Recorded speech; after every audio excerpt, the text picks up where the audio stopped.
too. So Yeah, we know. potential. There might be people listening for the first time, James. I need to remind them.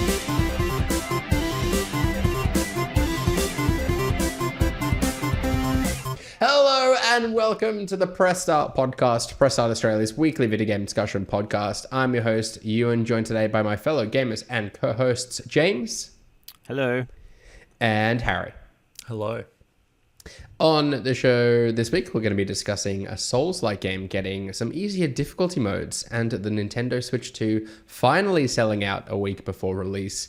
Did we think it was ever going to happen? I'm eager to ask that question of you both later. But first, let's start with our main topic of the day, and that is Elden Ring Nightreign. The three of us have actually been playing it. Wait, what did I say? Elder Scrings? The Elder Scrolls, Elden Ring crossover that we're all waiting for. I got that confused in my notes and did not even pick up on that. But yes, Elden Ring Nightreign. Thank you for correcting me on that. Maybe I just desperately want a Cinnamon Scroll or Elder Scrolls 6, one of the two. The three of us were playing it together. I had no idea what the game I was playing, apparently. But that's a rare thing. It was good fun playing three of it together. But Harry, you were leading the review of it. You're the one that's written the review, posted it on the website. What did you score the game and why? Yeah, I landed on 8.5 in the end, which not that I thought the game was going to be bad, but I was really surprised at how much I enjoyed it overall. I think that's true for a lot of people I've spoken to that have been playing it, like in matchmaking and stuff, just chatting with other people. Everyone is really surprised by how much they've enjoyed it. I've said it often, but like on paper, it feels like this game shouldn't work. And you play it and it does, and you want to play more of it. It's very Moorish. It's an overused word, but it is quite addictive. I think people who are into Souls games are really going to get a kick out of it, especially if you like the PvP and co-op stuff in those games. If you like seamless co-op mod from Elden Ring, I think you're really going to get into this. I think it's got a lot of appeal. There's nothing quite like it, which I think is sort of the main reason I gelled with it so much. I'd be interested to see if this brings on other, cooperative PvE games of this kind, but yeah, I enjoyed it a lot. Yeah, I agree with a lot of that. I think I was I was maybe less skeptical than you were. I don't know, would you say you were skeptical going into it, sort of being a FromSoft fan and Elden Ring fan? Were you kind of skeptical that multiplayer was going to work for the game? I think it's hard not to be, given like what they typically develop. It's like so different from their other stuff, and also everyone's hopping on. Yeah, and everyone's hopping on the. Not that this is like game as a service, but everyone is hopping on the live service bandwagon, and it's not working out for most studios. I don't think this is games as a service. It has a pretty concrete ending. I don't know if they're planning on doing any content updates for it or anything. But it definitely strikes as such, being multiplayer and combining battle royale and roguelite elements. So yeah, and obviously Miyazaki wasn't at the helm for this one. So there was a little bit of trepidation, I guess is the word, around it, but I'm glad to be proven wrong. Yeah, I guess that's where I kind of like came into it with a bit of a different perspective. Like I played maybe 20-30 hours of Elden Ring. Like I have kind of dabbled in a bit of Souls-like, but I very much wouldn't describe it as like my genre. Whereas I do play like a lot of multiplayer games, a lot of cooperative multiplayer games, and yeah, kind of like battle royales as well, right? Which this does. I wouldn't describe it as a battle royale at all. Like it's not a 1 versus 100 sort of thing. Yeah. But it's kind of similar. You drop into this map, your zone is constantly getting restricted, that sort of thing. And maybe like a similar sort of gameplay loop in that you're like trying to kind of achieve this difficult end goal of a win, like kind of against the odds. It's a tenuous link, the map, but exactly. I don't think it is. I think the game in a lot of ways combines a lot of like popular design elements from the last sort of 5 or so years, in battle royale elements and the roguelike elements as well, as well as in a clever way that feels like stuff.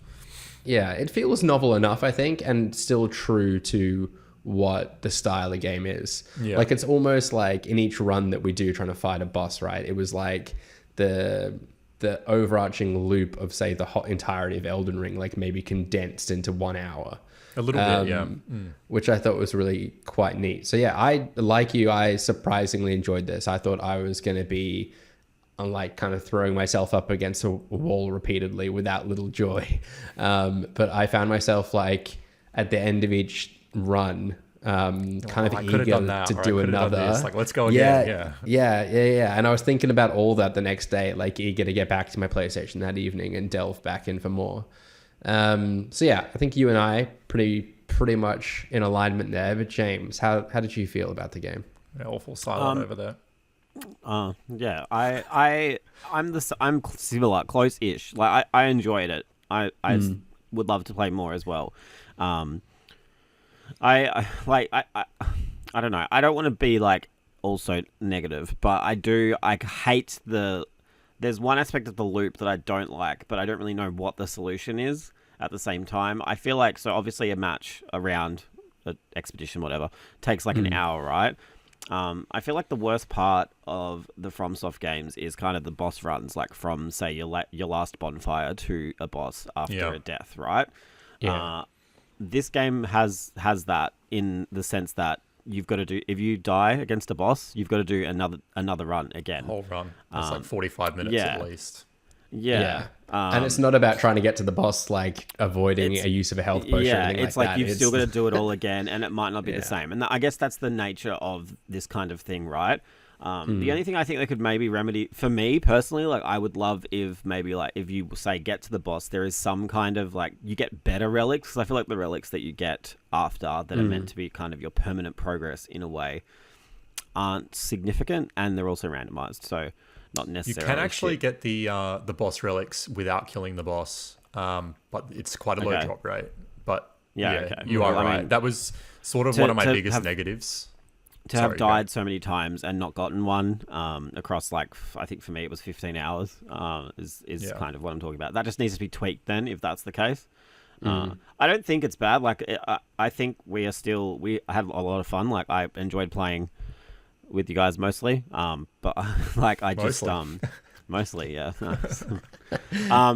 What it means to say is he enjoyed playing with you, Harry, less so me. No, I did not mean that at all. But like real talk, I just feel it is a bit harsh. But then I'm also like, it's a FromSoft game, like they are naturally quite harsh. So it's like it's kind of hard to rejig my thinking just because the genre has changed, even though it is the same developer, and it is ultimately. I think I agree. I do with agree Harry. with you on that. It's the same design philosophy as Elden Ring. Like at the end of the day, like it does feel very Elden Ring-y. So I do agree with you on like the boss runs, because I think and some of them are hard. Like there was only one that I would say is like easy, and yeah, to have to run back to learn attack patterns is tough. They also, some of them have mechanics that can just wipe the team if you don't know how to deal with them. Yes. So, and there's no way to know how to deal with them. There's no internal resource in the game that you can find that says, oh, you should do this when the boss does this. Like, you just kind of need to experiment. And I think the flip side, once you get it, it's good because you start having good runs and you're like, you can get on the next one.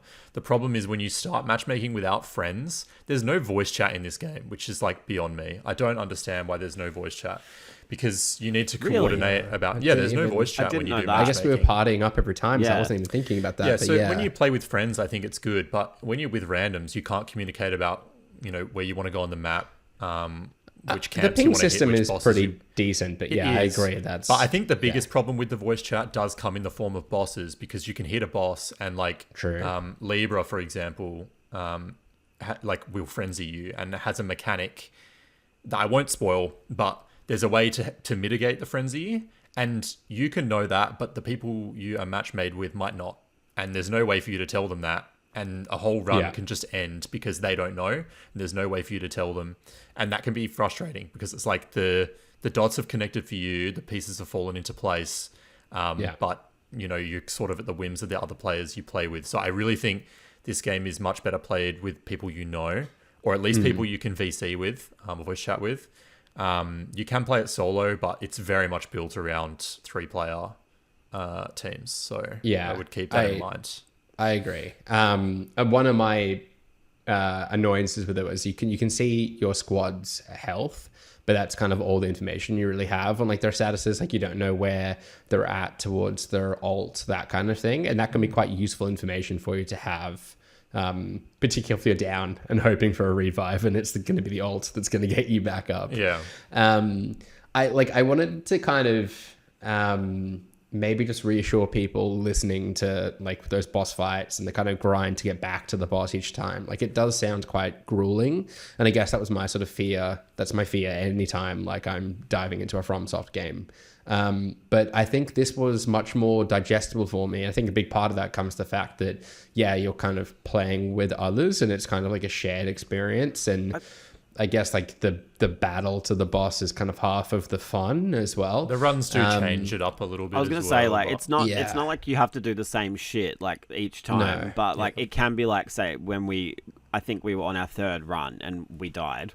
And I was like, fuck, like, can I be bothered doing like another hour just to try this again? Do you know what I mean? Yeah. Like, And I think in that moment, it was exacerbated by the fact that we had like the same bosses at the end of each day as well. yes, So which is like just that's how the thing with that RNG, element of right? it is completely random and procedurally generated. But yeah. Yeah. I think boss design wise, I feel like although a lot of them do reappear from old games, they have been tweaked in a way, because I feel like when you summoned in Elden Ring or anything else really, the bosses kind of break not break, but They're in a not way. designed for it. Yeah. Yeah, whereas I feel like the bosses in this, especially the new ones, but even the ones that are coming back from old games, have been tweaked to kind of have a lot more like AoE attacks, so they can kind of deal with a lot of characters at once, which I think is like good, because it doesn't. Because I think there was a lot of people I've spoken to who were like, "Oh, it's just like an asset dump from the old games," and to some extent, sure, but like it's done in a way that feels thoughtful. Like they're sort of retooled to work in the Elden Ring sandbox instead of just being ripped out of like Dark Souls. Yeah, I think that's a bit kind of reductive to think of it that way. I think it's actually like a really kind of quiet, clever, like efficient use I like agree, some of the assets. But I guarantee a lot of people feel that. I think that. Yeah, right? I get like that. just looking at the trailers and stuff, which is why I thought to bring it up. Like, And just to reiterate, like all of the Night Lords, which all of them are entirely new, they're all fantastic. They're all multi-phase fights. They all like really shake up how you engage with them when you sort of hit the 60% mark on the health bar, and they're all really fun to learn about. And like how like there are certain to learn, you know, which team comps are best to deal with them, or which elements do what, in more than just like, oh, they're weak to this. Like that's a really cool sort of external progression that you have. You learn things as you play. So I think all the new bosses here, they really knocked it out of the park, and the final boss is really cool as well. I was going to say, I appreciated there was kind of like an effort to kind of contextualize it within the world of Elden Ring too, as well. And kind of, I guess, like expand on the story and the characters too. Not that I say I delved into it with a great detail or kind of paid all that much more attention outside of the cutscenes. But yeah, I thought that was a nice touch too. I wanted to ask as well, Harry, what did you make of the characters, like the playable characters you had at your disposal? They're all quite different, I guess, in their abilities too. Yeah, I think they're really cool. Often with these games and like hero shooters and stuff, I typically will gravitate towards one character or two characters and maybe only play those. But I was changing up quite a bit here based on the situation. There were some bosses where I, who's like the archer character, was better. There are other bosses where Wilder is better. Or like Recluse, which is like the magic wielder. I think every character sort of justifies itself. They're all very unique. And like there's a summoner, there's a guy who can parry Sekiro style. Like, so there's a lot of cool stuff here. There's a little bit of something for everyone, which I know is overused, but it's very true here. And there's a lot to play around with. I think if you think that you might only like one character, I'd recommend sort of branching out, because I found myself enjoying characters that I normally wouldn't, and playstyles that I normally wouldn't dabble with in Souls games. Yeah, I agree. I had fun kind of experimenting with a couple. I mostly like mained Wilder once I kind of got like a relic, which was that kind of more permanent upgrade that James was alluding to. Like once I had that ability to kind of have that follow-up attack to the grapple hook, like I had a lot of fun doing that. But yeah, there was a few that I could see myself kind of dabbling with too. And I liked that the game, like in the kind of hub world, I forgot what it's called, but like your kind of... Round table hold, that's it. I like that there's kind of an opportunity for you to like switch between the characters freely there, and there's like a training arena with that. you can, yeah. So that was like a good, like, whilst you're waiting for someone to like customize the relics, whatever, you can experiment with those other characters pretty easily.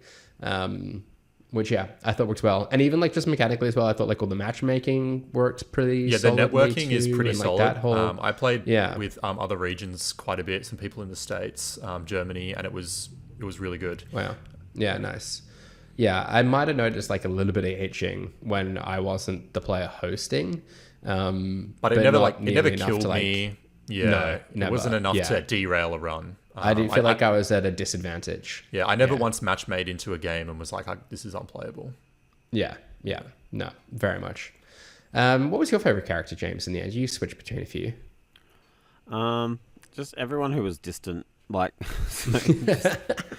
because I didn't have the time to put into this as much as other games. The range characters in this are cool though. Like you've got the summoner, and like Recluse has a cool skill set with being able to make your own spells and stuff. I feel like Recluse, she's the one of the mages. She is cool in the way that she can kind of draw elements from what other people are using. So if you guys are all using fire, like I can kind of draw the fire from them and use that as a spell. Like that's pretty cool. It feels a little bit random sometimes because of how fast the battles move, but that was cool. The summoner was a cool idea. Yeah, I like the distant ones more. That is one thing I will probably say. Like I think that maybe if people are put off by like the intensity of these games, you don't really have to worry about build crafting in this. Like you just go to the site of grace and level up, and it does it all for you based on your character, right? Like so, it is a little bit more casual in that way. And the weapon drops are based on what character you're playing as well. Like you're more likely to get stars if you're on Recluse. And you can kind of find your favorites that way, but like it's not really, the goal isn't to kind of make this really cool build that breaks everything. Well, I mean, you do want to do that, but like it's hard. It's not really the focus, I would argue, of like it's more about pathing the map and getting as powerful as you can. Like, and I think a little bit of it comes through like when it comes to the relics that you're customizing, but like it's very kind of limited. Like you can only have 3 relics equipped at any one time. I think I only ever came across one. Granted, I wasn't playing it nearly to the full extent that you did, Harry, but I think I only came across one that was like weapon specific, in which case like I was seeking out great swords every opportunity I had. But yeah, like it was very approachable in that regard. And I guess like that'd be like the key takeaway I'd want people to get away listening to this is I think if you haven't really delved into a From Software game before, or you've maybe given it a crack and been scared off, like I think this is worth trying to get like a few curious friends together and giving it like a red hot go together. I don't think it's gonna I don't think it does enough to totally, if you've only ever played Fortnite, I don't think you can be able to come over to this and enjoy yourself. But if you've played like action RPGs, Souls-like games in the past, and are curious in this, I think like you're gonna have a bit of fun. I certainly did. So yeah, would you sort of agree with that sentiment, Harry? I think it's hard. I'll be really curious to see what the general consensus for this game is, because I do think it is harder than Elden Ring, and I think a lot of the reason that Elden Ring did so well was because it sort of sanded back some of the friction from Souls by having easier boss runs. It was non-linear, so you can leave challenges when you get stuck. This is less forgiving in that sense, so I'll be interested to see like how those people receive it, but it's also entirely possible that those people are generally better at Souls-likes now because they've played Elden Ring. So but I think being able to play with friends obviously is a big appeal. I wouldn't say it's an easy game for those who are worried that it's going to be like a cakewalk because it's 3-man co-op. It's definitely not. But no. Yeah, I think if you've been apprehensive, this is probably going to be, and if you gave Elden Ring a crack and you didn't like it, you could probably give this a try. And if you don't like this, then maybe the genre definitely isn't for you. And there's still like an element as well of like picking your battles, right? Like there was still kind of bosses kind of scattered about the world, that like mini bosses, I guess, that we would avoid. And it's like, okay, we don't have the time to get stuck in that battle. Yeah, that ring's closing in. Like let's go and tackle something a bit more bite-sized in comparison. I really like that element of the game where you learn what is worth it, what like at what level you're at. Can you get through this fight fast? Because it's all about optimizing your time and making the most of the map. So that I really enjoy that sort of meta progression that it has, where you learn things and you learn the map layout and you get better and better at the game as you do each expedition. Even though you don't, the pace of it like really surprised me as well too. Like granted, like they've got like the new traversal options in there as well, but like it was like you want to move as quickly as you possibly can at all times. And like we learned pretty quickly. It's like, okay, let's not bother with these fodder enemies. Let's just go after the big bosses. So that all really like surprised me, and I really appreciated all that too. Turning tact a little bit though, James, given that this emphasis on multiplayer with Nightreign, like how is this leaving your excitement levels for the Duskbloods, which is more Miyazaki's like multiplayer game, right? Yeah, I'm keen to see how it goes. I'm more keen to see, I guess, how that game is built from that game, and that universe presumably is built from the ground up for this, right? Like it's not kind of just fitting into anything else. So I think that the other game is 8 players from memory. So like, and that's obviously going to be PvP VE, right? Like there's no PvP element to. They've said it's like an extraction.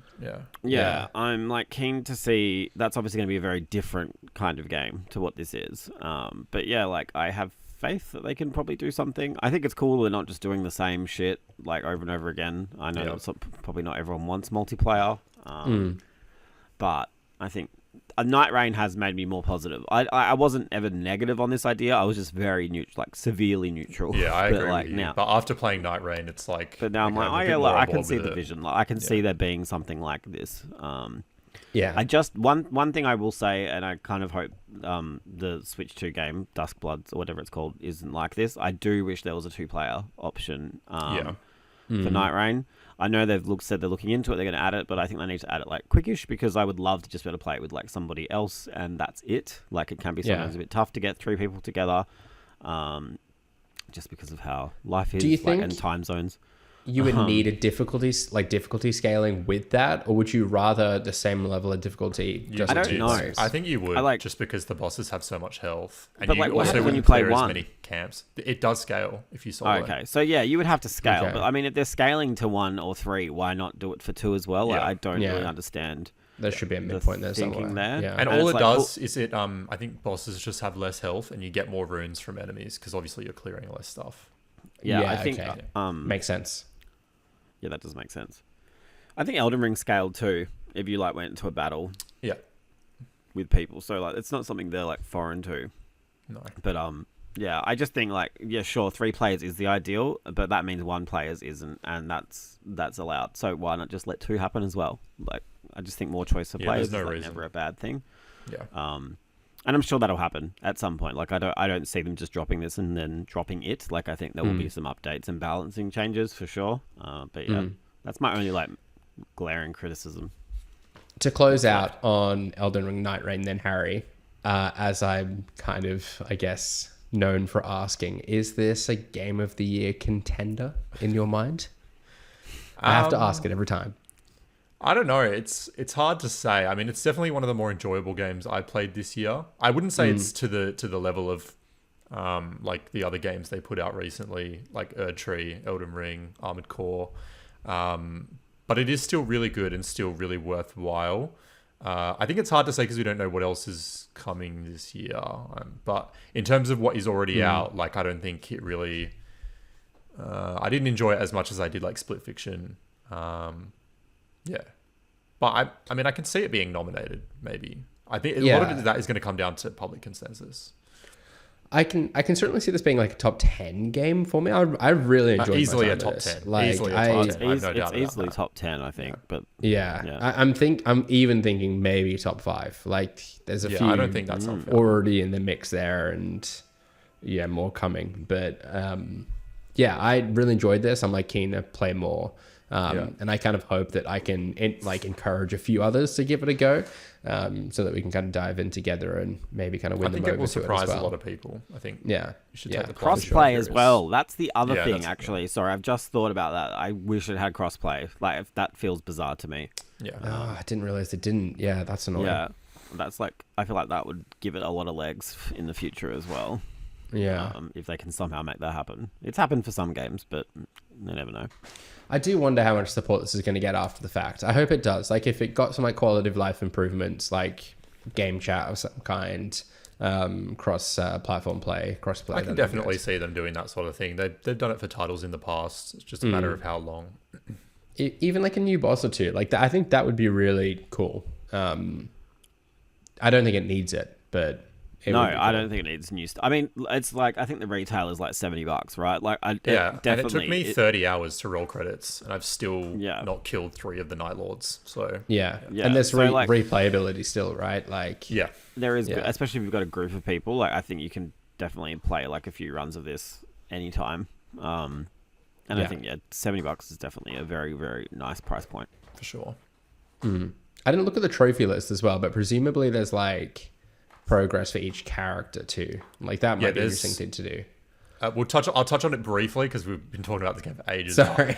They're called remembrances, and it's just like, as you play a character, you'll eventually unlock quest steps where you can like go into remembrance mode, and when you enter a run, if you go to a certain part of the map, you interact with like a character or an item, or maybe you do a boss, it advances their quest line, and you learn more about that character's past, how they came to Limveld, and how they sort of entwine with the other Nightfarers. It's like very much so off to the side, but it's there if you want it, and it is quite cool. I guess for the lore junkies. Yeah, no, I do like that. All right, well, as you rightfully point out, we have been talking about this for 25 minutes, but maybe take that as a sign as how much we did enjoy it and how much there is to it. I do want to change direction a little bit, but it's very much kind of tangential, I think, to Elden Ring Nightreign. I want to talk more like broadly about like game difficulty and accessibility, because Lies of P, the Pinocchio-inspired Souls-like game that came out a couple of years ago, is getting DLC, which adds 2 new difficulty options to the game, geared at making it more accessible to newcomers. I'm like mindful this has been a bit of a point of contention for fans of the genre in years games past. But James, do you think we've kind of moved on from the debate around difficulty of these games now? And do you welcome Lies of P for introducing a couple of easier difficulty modes?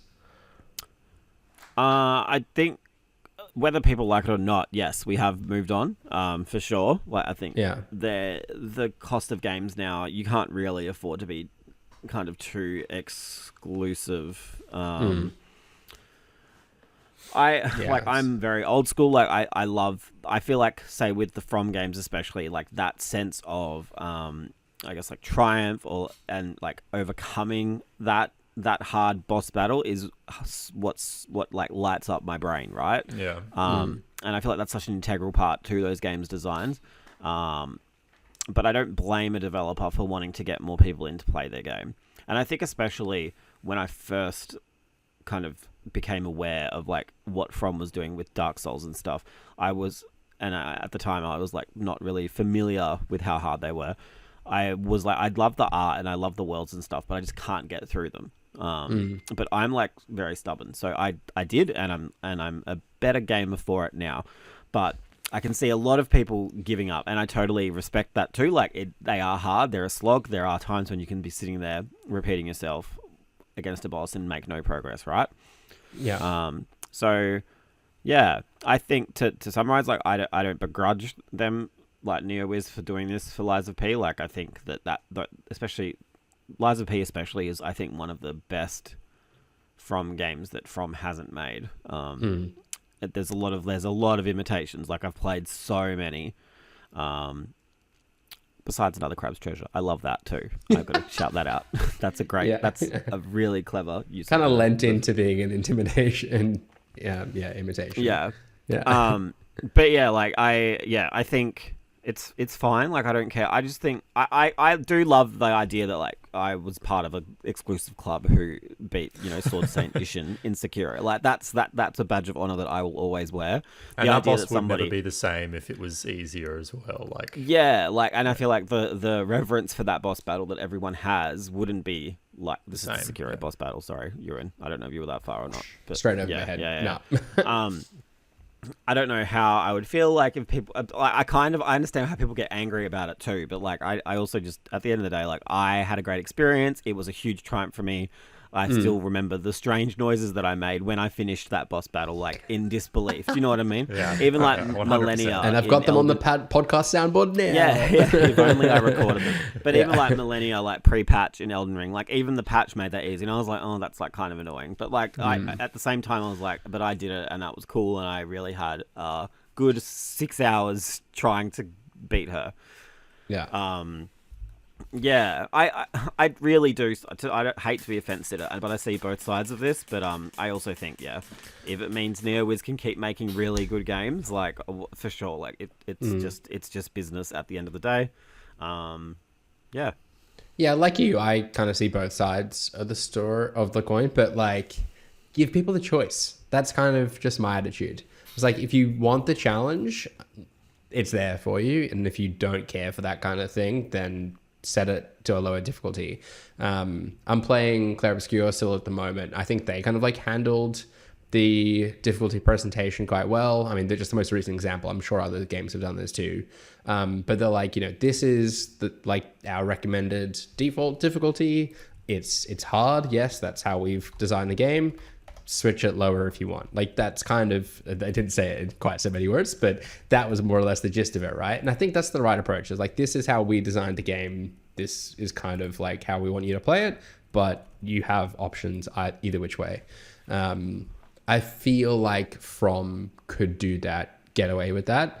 I also quite like what the Jedi series does, Star Wars Jedi, in that they have like a visual indicator like on screen of what difficulty people are playing at too, which seems like weird and insignificant, but like if you're streaming it and the level of difficulty you're playing the game is important, you can kind of like wear it on screen as a badge of honor, I suppose, which I think is like quite a clever approach to difficulty too. Because if you are playing at a higher difficulty and you're getting through it, that is kind of something to brag about. So sure, like why not wear it on screen? Harry, what do you think?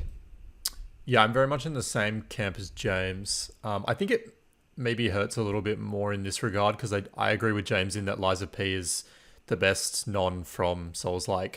I think it is the best non-from Soulslike, like not in the past however long. I think they have come the closest to it. Especially I think a lot of them are good but fall flat in some key areas, especially in boss fights and stuff. But Lies of P had some bosses that made my brain go burr in ways that only From games do. And I guess I don't want people to not be able to experience these games or to be blocked out, but I do think maybe it's a lesser experience. Like if you're able to beat the final boss of Lies of P on your first attempt, you don't have the same gratification and the conversation you have with people like, oh, that boss was so difficult. It's like, oh, I got him straight away. I guess that aspect of it is... That's true. You might miss a this point. Actually came up with somebody I was talking to about Clair Obscur. They built their Mael to be able to one-shot everybody. And I was like how fucked was like the Simon battle, which is like an optional battle that is basically like the hardest boss like in the game. And he was just like, oh, like I don't even know what he does. And I was like, what do you mean? Like, he was so fucking hard. Like, he can wipe your whole blah, blah, blah. And he's like, well, no, I just, like, one-shot him each time. And I'm like, but, like, what was the fucking point? Like, that's the part of it where I'm like, you don't really get the gist of, you didn't see any of that boss's moves. Like, I get it. Like, sure, you got the achievement, whatever. Yeah. But you also don't know what they do as a boss, and that's to me like that's crazy to like fight a boss and not even fight them. That's the element that I also get a bit confused about when people just want easier games. I only played Lies of P at the end of last year. Like I think I finished it in January, and when I was fighting the final boss, I was stuck on the first phase for a bit, and then I finally got it, and then it came to phase 2, and I was like, oh fuck, like, but then when you do get it, like that feeling is just like unlike anything else. So yeah, I don't know. I've come and gone on it. Like there are times when, particularly when I'm time poor, and it's just like, and maybe I guess doing what we do, like we're kind of like beholden to playing through as many games as we can and seeing as much of every game as we can. So it gets frustrating when it's like I just need to get more progress on this game, like made tonight for the sake of this review or appearing in the podcast tomorrow or whatever. But then I think like maybe as I've gotten older too, I've gained more of an appreciation for like the grind and kind of getting over something. And there's been a few bosses in Clair Obscur I've celebrated beating that boss. Like my fate, like Liverpool just kicked the winning goal in a soccer match, right? Like it's that same sort of, I'm up out of the chair dancing around. When you're a hair's breadth from dying with no heals, it's like... Yeah, and you clutch up or... Yeah, and even like... I think Clair Obscur is a great example because it's... I don't know, like there's the quid pro quo of like the turn-based combat, right? But like when you nail all the parries and you get the counter attack or whatever, like you've kind of got that feeling of like, this is it. Like I'm close. And then you get across the line or you don't. Like it's, you really ride the roller coaster of emotions. So yeah, I feel like I get it now, maybe more so. And that is kind of, I guess, through persisting with some of these more difficult games, I suppose. Yeah. Elden Ring Nightreign, give it a go, everyone. Okay, let's change direction entirely now and talk about the Nintendo Switch 2. We are about a week away, as of this episode going live, like virtually kind of a week away.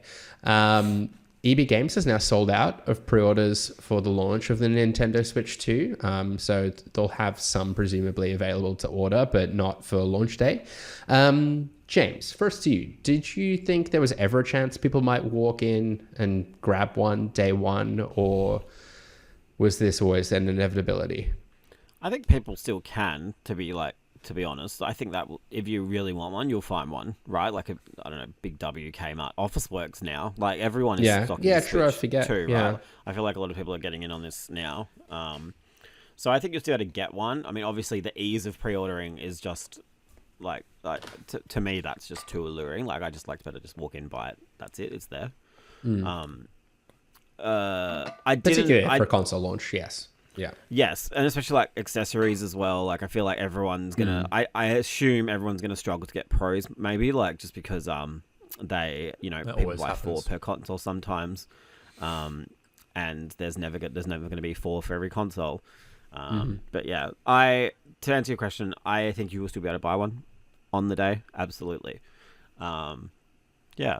I thought it would be quicker. I thought that we would get to this point quicker is probably the only thing that has surprised me. And like most other countries but us were, right? Yeah, like when I was in Japan, like I think I've already said this before, but all the guys who were from the US like had to pause the game to go and try and order their Switches, and most of them were not successful. So like it was like, fuck, thank God. I wondered if our stock here was going to get eaten up by people like in Japan or the US, like ordering one, shipping it to a mate, sending it over, or using like some international postal service or something. I thought there might have been a bit of that, but maybe there has. I don't know. It's been slow. I wouldn't have guessed it like a year ago. I'd have thought when Nintendo announced the Switch 2, it's going to go like hotcakes. But I think the price and the economic situation we find ourselves in, like, big factors. I was speaking to Shannon about this a few days ago. I would love to have some kind of second drop, like a direct or something, just to kind of tell me a little bit more about what's beyond, in a way, because for me, I don't... Which sounds like it's going to happen, but, like, the days and weeks after, right? Like, not before launch. I can understand why people might not be willing to spend, because like as a like a casual person, right, like they're like, oh, new Mario Kart, and they're like, cool, can I get that for Switch 1? No. Second question, how much is the Switch 2? $800, $699. People are like, expensive Mario Kart game just to play Mario Kart, and I'm not saying that it's not worth it. Like I've defended the price many a time, like every time we talk about it to my friends, blah blah blah. But I do see how that could be a hard sell for some people just for one game. And yes, there will be great games this year, I'm sure. But when you don't show people, it's hard to But when you don't have that picture of the future, like we really don't know what second half looks like beyond maybe Pokemon and Metroid, right? And Kirby, but that's not moving. Nobody moves on for that. But like I just I need just a little bit more. I think it's maybe shit that's coming out in the next 12 months potentially or something like that to maybe get me over. Yeah. I was curious to ask you, like, what are you picking up day one? Like, I've got the Mario Kart bundle, and so I'm hoping Mario Kart and maybe like one other game will like tide me over until Donkey Kong comes out. And then it's hopefully Metroid Prime soon thereafter, I guess. Like, yeah, I'm like begrudgingly picking up Mario Kart. Like, I don't want to, but I think all my friends will be playing it. There's going to be too much FOMO, right? Like, I'm just going to have to be there. And it's kind of like a must-own game if with the Nintendo console as well, I'm getting it physical, so I can trade it later because I suspect I'll be over it after a year. That's my long-term plan. Fair enough. If Donkey Kong wasn't so soon. No, actually, that's a lie. I was going to say I wouldn't get one if Donkey Kong wasn't so soon, but I would still get one. I think, like, I'm actually excited to play Wind Waker, which is, like, probably, like, I said on the show last week, Onimusha 2. I've been wanting to play Wind Waker for so long, but all the rumors about, like, a Switch remaster, like, I'll wait. And now, like, obviously I don't think it's happening, so I'm just like, fuck that. I'm going to play it. I'm excited to jump into that again. But I don't particularly want to shell out, like, another $100, but I have been thinking about Cyberpunk 2, because I've not played that since the launch, and I didn't play any of the DLC, or really, like, much beyond the campaign, so I did think about doing that, but yeah. The cross-save thing appeals to me too, because I have that for Series X, and I don't play much handheld, right?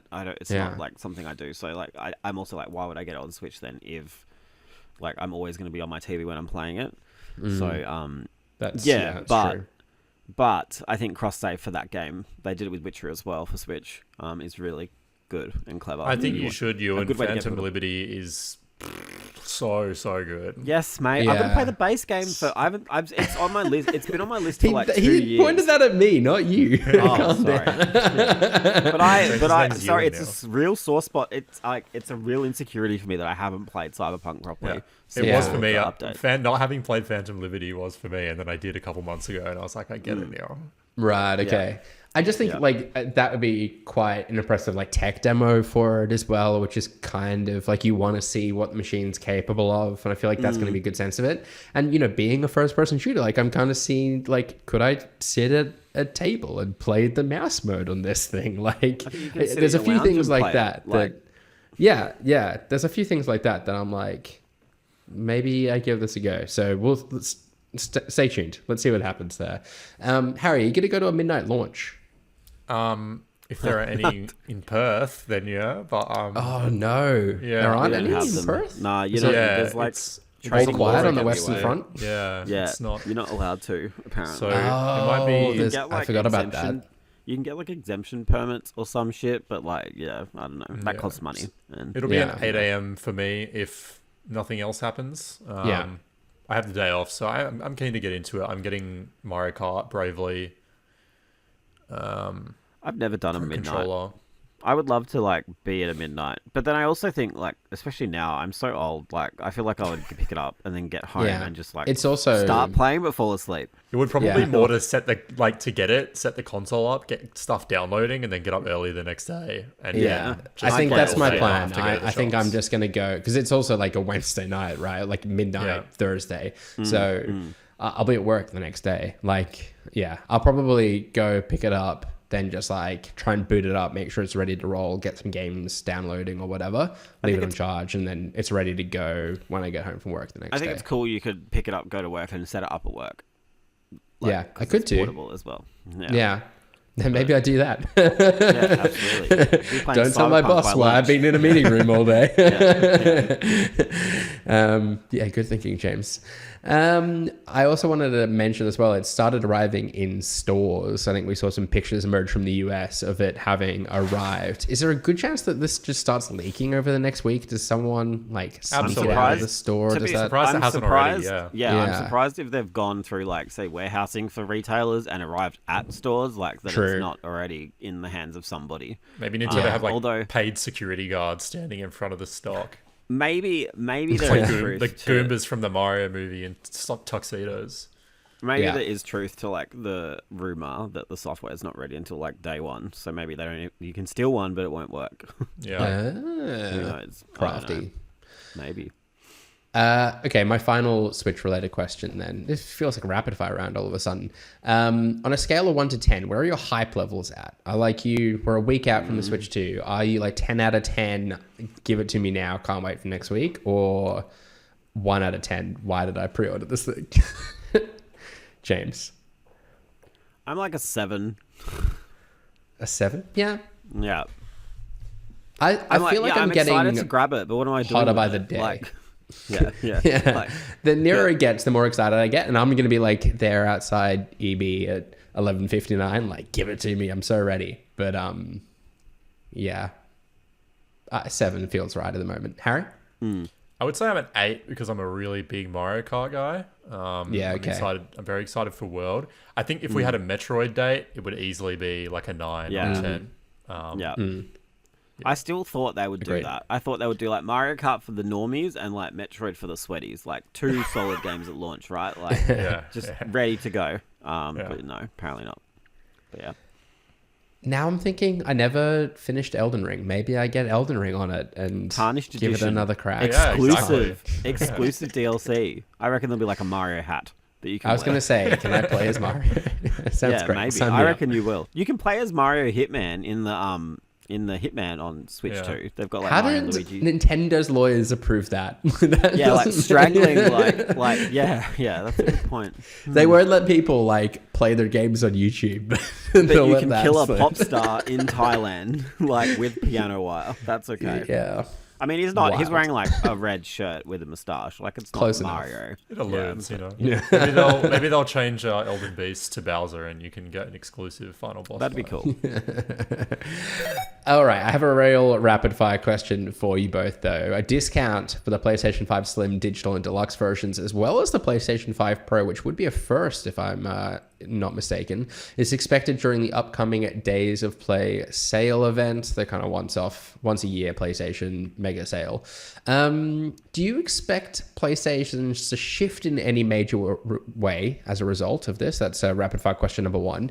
And if not, what is the next like Animal Crossing style console adoption wave? Like I'm thinking back to COVID era, what game gets people in on consoles in a big way? Harry, first to you. To your first question, no, I don't think so. In terms of what would do it, I don't think there is anything because I feel like everything that would has already been and gone. God of War, Ragnarok, Spider-Man 2. I can't really think like Ratchet. Yeah, I can't really think of any other IP Sony could pull out of the bag that's going to get people to purchase consoles. Yeah, At least people that don't already have it. not PlayStation IP, but I feel like if this same sort of sale event happens next year around the launch of GTA 6, which is GTA, 12 yeah. months from today, I think, as of recording, I reckon that's the next GTA big, would like, bring people over for sell-off sure. we see. Yeah. Yeah. James? I mean, I agree. I think GTA is the only game now that will move the needle for Yeah. PlayStation. Until the next Animal Crossing, I expect that to really sell Switch 2s. Yeah, I don't know though. Will it? Like, I don't know if that I was think a maybe that was a Horizon COVID was a thing. I don't know. Yeah, it was was a it was COVID partly thing. a COVID thing, and partly people were excited for it after how well New Leaf was received. But I think a big part of it was COVID. It can be hard to like kind of translate the internet reaction to real world reactions, but I feel like Tomodachi Life has potential. Oh there. my god. Like with how weird it is and how memeable it is, and like, you know, you can see clips on TikTok and everyone's going to It'll want to go get in viral, on that. yeah. Like I can see all of that because Tomodachi Life came out before all of this social media shit was happening, right? Like I feel like there is something there, but I don't know. It's hard. Like I think Maybe. Mario Kart, they're blowing their load early with Mario Kart, I feel, but we'll see. It will continue to be on like the top 10 selling games of every week for here That's on right, out. along with GTA 5 until GTA 6. Yeah. And then Yeah, they'll both be on the literally. list. Yeah. Yeah, that'll take a while to shift that from number 1, and yeah, we'll do the same dance all over again. Speaking of the same dance, we do that every week with What the Wiki, the Press Start podcast game show where the previous week's winner is part of a Wikipedia page for an unknown game and we, the contestants, must guess the game. A point is awarded for each correct guess, with a round ending after someone bags themselves 2 points. As last week's winner, Brody, ought to be in the hosting chair today, but I was late organising the show and he couldn't make it, so I will volunteer in his place. Currently in the lead is me on 17 points, Brody's on 14, James, you're on 13, Shannon's on 7, and Harry, you're on 3 points. I really ought to have like geared all my games specifically to you in order to like just keep James away from me, but I did not have the foresight to do that. So you can do whatever you want. I'm all for hard difficulty. Like I was just talking about that. So if you want to take the challenge away from others, that's let's see how we go then. Here's game number 1. The game combines aspects of the Metroidvania and Souls-like genres. The game features 2D hand-drawn visuals, as well as gameplay mechanics similar to the Dark Souls series. James. Is it Hollow Knight? It's not Hollow Knight, no. There are... Although I thought you might guess that. There are 600 items players may use, and the several weapon categories have special movesets, including air attacks. The game... this is a new paragraph, so... Harry, yeah. Is it Ender Magnolia? It's not, no. Ewan doesn't know what that is. Sorry. No, I don't. No. Is that a game? James, did you have a guess there as well? Or no, I was just asked. No, okay. Just heckling. The game begins with the player stowed away in a ship that is carrying a princess from an unnamed country. Harry. Oh, fuck off. Bloodstained Ritual of the Night. It's not, no. Oh. You were so confident. I was going to guess that too. It is not. No, the game begins with the player stowed away in a ship that's also carrying a princess from an unnamed country who is to be married to an opposing country's king in order to avert war. However, a group of marauders attack the ship, murdering its crew. Whether or not they are able to defeat the marauders and the powerful kraken, the ship is wrecked, sending them drifting to shore on a mysterious island. There, the player meets a strange old man who gives them an icon of one of 3 creeds the player says they are a member of, helping them in their quest to find the lost princess. The player places the icon in the first sanctuary and then continues exploring the island, gathering salt in order to gain power. As in this universe, there are 2 types of human, saltborn and lightborn. Can I? Oh, I don't know the full name. I think. Oh, Harry. Harry? No. Is it Salt and Sanctuary? It is Salt and Sanctuary. Well done. I was sensing there was like a bit of movement. I was like, who's going to be the first one to guess it? It was so bloodstained coded for a second there. I can't believe it wasn't bloodstained. You seem so convinced. Yeah. Good one. Harry's off the mark with a point there, so that brings him up to 4. And as a reminder, if he gets the next game, he gets the bonus point too. So yeah, we know. There might be people listening for the first time, James. I need to remind them. All right. Game number 2.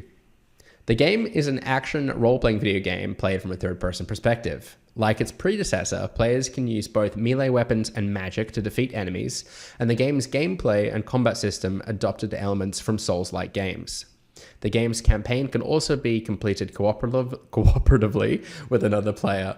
The game also features a player versus player multiplayer mode. In this game, 2 worlds are laid on top of each other. The world of Axiom is the realm of the... James? Is it Lords of the Fallen? Yes, it is. Well done, James. Up to 14 points, tied with Brody now. All right, the tiebreaker, game number 3.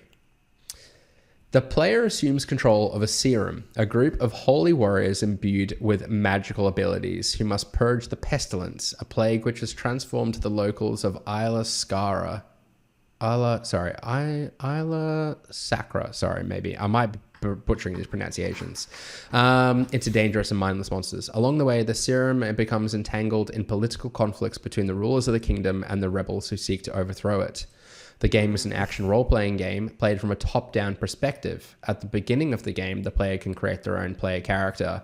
Players will collect a variety of weapons in the game, and gear is divided into different rarities. Each weapon also has unique movesets and can be enhanced with runes to further boost its combat capabilities. Gameplay is similar to a Souls-like game. The game is an action role-playing video game developed and published by Moon Studios. The player assumes control of a holy James. warrior, James. Is it No Rest for the Wicked? It is No Rest for the Wicked. Well done, James.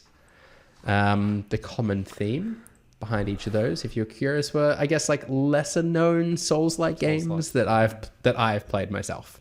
Really? What was the second? Wait. Yeah, okay. I was a big fan of No Rest for the Wicked last year. Yeah, okay. Salt and Sanctuary I dabbled in at launch and never really went back to. And Lords of the Fallen I've been playing recently this year with like the version 2 having come out and the cooperative and that. Yeah. There we go. Well done, James. You managed to climb over Brody there, which I'm sure he's going to be thrilled about. On 15 points, just 2 behind me now, and Harry up on 4, closing the gap in on Shannon.